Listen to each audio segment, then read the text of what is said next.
मित्रांनो, या जगात जर काही सर्वात मोठं सत्य असेल तर ते आहे आपला मृत्यू, ज्याला मनुष्य कितीही इच्छा असली तरीही टाळू शकत नाही. तुम्ही पाहिलं असेल की हिंदू धर्मात जेव्हा एखादी व्यक्ती या जगाचा निरोप घेतो तेव्हा त्याच्या मृत शरीराचे अंतिम संस्कार म्हणजेच जाळलं जातं. पण तुम्ही कधी विचार केला आहे का की नातेवाईकांच्या अंतिम संस्कारानंतर त्या मृत आत्म्यासोबत काय होतं? नमस्कार मित्रांनो, ज्ञानसागर मराठी चॅनेलवर स्वागत आहे. गरुड पुराणात असं सांगितलं आहे की मृत्यूनंतर यमलोकातून 2 यमदूत फक्त 24 तासांसाठी आत्म्याला घेऊन जातात. या 24 तासांत मृत व्यक्तीचे नातेवाईक त्याच्या शरीराचा अंतिम संस्कार आणि इतर कर्मकांड करतात. आत्म्याला तोपर्यंत यमलोकात त्याने केलेल्या कर्मांचं दर्शन दिलं जातं. त्यानंतर यमदूत आत्म्याला परत त्याच्या घरी सोडतात. त्यानंतर 13 दिवसांपर्यंत आत्मा आपल्या नातेवाईकांमध्येच राहतो. म्हणजे 13व्या दिवसापर्यंत आत्मा आपल्या नातेवाईकांसोबतच असतो.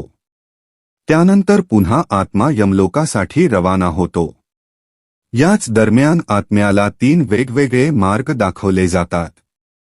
आता या मार्गांपैकी कोणत्या मार्गावर आत्म्याला पाठवलं जाईल हे त्याने केलेल्या कर्मांवरच ठरवलं जातं. मित्रांनो, पहिला मार्ग अर्ची मार्ग म्हणजे देवलोकाच्या प्रवासाचा मार्ग मानला जातो.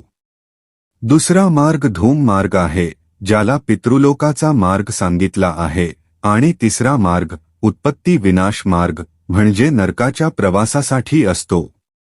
आपल्या पाप आणि पुण्याचं निर्धारित वेळेपर्यंत भोग केल्यानंतर आत्म्याला पुन्हा शरीर मिळतं. एवढंच नाही, मृत्यूनंतर जीवात्म्याला यमलोकाच्या मार्गात अनेक प्रकारच्या अडचणींचा सामना करावा लागतो. याच अडचणींपैकी एक आहे यमलोकाच्या मार्गावर लागणारी वैतरणी नदी. असं मानलं जातं की पुण्यात्मा या नदीला खूप सहजपणे पार करतो, पण पापी आत्म्यांना या नदीत खूप त्रास भोगावा लागतो. गरुड पुराणात असं सांगितलं आहे की पक्षीराज गरुड श्रीहरींना विचारतात, हे प्रभू, मृत्यूलोक आणि यमलोकाच्या दरम्यान असलेली जी वैतरणी नदी आहे तिचे जीवात्म्याशी काय नातं आहे आणि त्याला या नदीत कसा दंड भोगावा लागतो? याचं उत्तर देताना भगवान श्रीहरी म्हणतात, हे गरुड, जोही पापी आत्मा या नदीत प्रवेश करतो त्याला रक्तासारख्या जलपात्रात ठेवलेल्या तुपासारखे तापवले जाते. या नदीचं रक्तासारखं पाणी कीटक आणि वज्रासारख्या सोंड असलेल्या प्राण्यांनी भरलेलं असतं. तसेच ही नदी मगर आणि त्यांच्यासारख्या इतर अनेक हिंसक आणि मांसाहारी जलचरांनी भरलेली असते. नदीत पापी आत्मा प्रवेश करताच बाहेरच्या सूर्याच्या उष्णतेसारखं तापायला लागतं. त्या महातापामुळे पापी व्यक्ती जोरात ओरडत करुणेन विलाप करू लागतो. जेव्हा ही उष्णता सहन होत नाही तेव्हा ती दुरात्मा त्या भयंकर रक्तासारख्या जलात डुंबायला लागते. मित्रांनो, ज्या लोकांनी त्यांच्या जीवनात पाप केलेले असतात त्यांना नरकात पाठवले जाते. त्याच वेळी जे चांगले कर्म करतात त्यांना स्वर्गाची प्राप्ती होते. वाईट कर्म करणाऱ्यांना नरकात शिक्षा दिली जाते, तर चांगले कर्म करणाऱ्यांना स्वर्गात सर्व प्रकारच्या सुखसुविधांसह ठेवले जाते. गरुड पुराणात असं सांगितलं आहे की ज्या आत्म्यांना स्वर्गात स्थान मिळतं त्यांना यमराज स्वतः आपल्या भवनातून स्वर्गाच्या दारापर्यंत सोडायला जातात. तिथे अप्सरा त्यांचं स्वागत करतात. तर जे लोक फक्त स्वतःच्या फायद्यासाठी जगतात आणि आयुष्यभर दुसऱ्याचं वाईट करतात त्यांना नरकात स्थान मिळतं. गरुड पुराणात वेगवेगळ्या नरकांचाही उल्लेख केलेला आहे, जिथे मृतात्म्याला पापांची शिक्षा दिली जाते. याशिवाय गरुड पुराणात असिपत्रवन नरकाचा उल्लेख आहे. हा नरक त्या पतीपत्न्यांच्या आत्म्यांसाठी आहे जे आपल्या जोडीदाराला फक्त फायद्यासाठी किंवा उपयोगी वस्तू म्हणून बघतात. या नरकात त्यांच्या आत्म्यांना मारलं जातं. हा चक्र खूप वेगाने चालतो.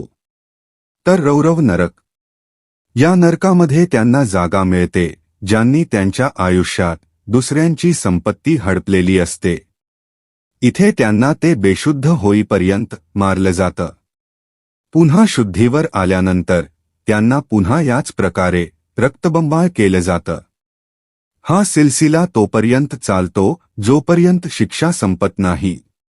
कुंभीपाक नरक यामध्ये शिकारी लोकांना म्हणजे ज्यांनी त्यांच्या शौकासाठी प्राण्यांची हत्या केलेली असते त्यांना आणलं जातं. इथे त्यांच्या या कर्माच्या शिक्षेत त्यांना उकळत्या तेलात टाकलं जातं. मित्रांनो, तर तप्तसूची नरकामध्ये ते लोक येतात जे त्यांच्या कर्तव्यांकडून पळ काढतात, जबाबदाऱ्यांपासून पळतात. या नरकात त्यांच्या आत्म्यांना फेकलं जातं. इथे त्यांना चाकूंनी छिन्नविच्छिन्न केलं जातं जोपर्यंत ते बेशुद्ध होत नाहीत. गरुड पुराणात कालसूत्र नरकाबद्दल सांगितलं आहे की इथे त्या आत्म्यांना आणलं जातं ज्यांनी त्यांच्या आयुष्यात कधी मोठ्यांचा सन्मान केलेला नसतो. या नरकात वाईट कर्मांसाठी त्यांना जास्त उष्णतेत ठेवून शिक्षा दिली जाते जोपर्यंत त्यांची शिक्षा पूर्ण होत नाही. तर मित्रांनो, तुम्ही पाहिलं की अंतिम संस्कारानंतर आत्म्यासोबत काय काय घडतं. त्याचसोबत तुम्ही पाहिलं की आत्म्याला कोणत्या आधारावर स्वर्ग किंवा नरकात स्थान मिळतं. आजच्या या व्हिडिओमध्ये इतकंच. आम्ही आशा करतो की आमच्या व्हिडिओद्वारे तुम्हाला अनेक प्रश्नांची उत्तरं मिळाली असतील. जर हा व्हिडिओ आवडला असेल तर याला लाईक आणि शेअर नक्की करा. जर तुम्ही आमचं चॅनल सबस्क्राईब केलं नसेल तर ते नक्की करा. त्याचसोबत मला द्या परवानगी. आणि हो, व्हिडिओ शेवटपर्यंत पाहिल्याबद्दल तुमचे खूप खूप आभार. जय श्री कृष्ण.